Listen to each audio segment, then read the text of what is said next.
My name is Bettina Washington, and I have dedicated my book, The Cliff Dancer, My Love Affair with Ivan Dixon, to any woman who would fall in love with a married man to run. Don't walk. You're on sacred ground.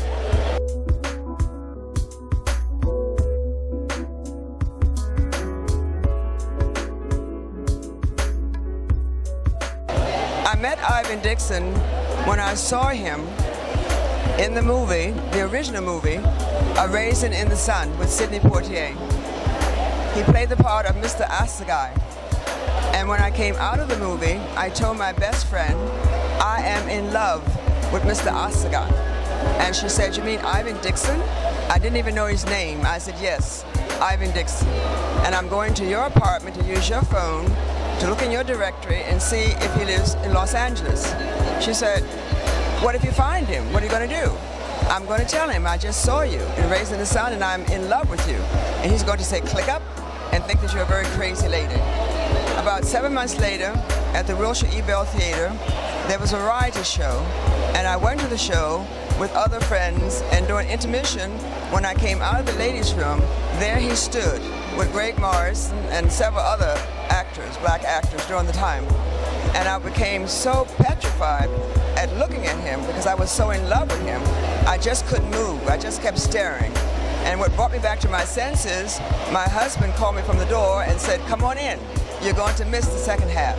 And I walked right by Ivan, not looking at him because I was afraid to look at him. 12 months later, the second variety show, Ivan walked up to me during intermission, and I still went down, afraid to look at him, so nervous. And he said, I know your name. No one will help me find you. I am listed. Call me. I live in Pasadena. I ran back into the theater.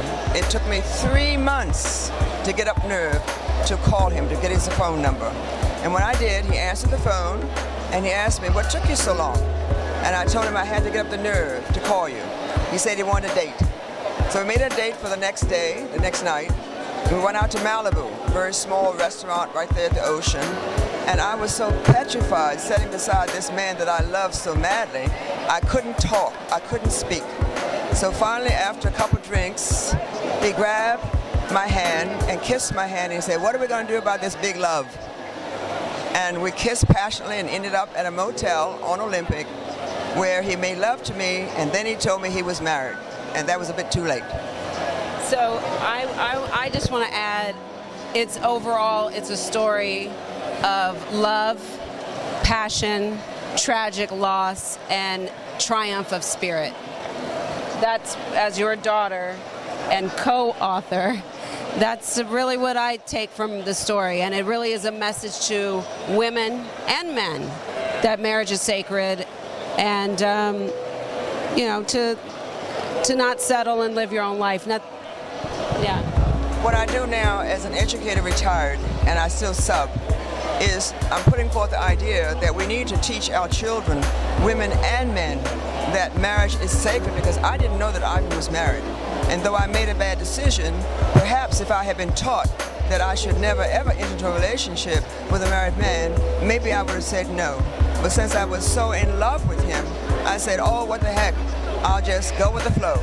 And it was a very beautiful relationship for 3 years. I saw him on the screen, and he had these beautiful white teeth, very dark-skinned man. And the way that he looked at Diana Sands, and he talked about between a woman and a man, that a certain amount of affection should be enough. I don't know. I've often tried to figure out what it was, but when I came out, I was thoroughly convinced that I was in love with him. And when I saw him in the flesh, it never left.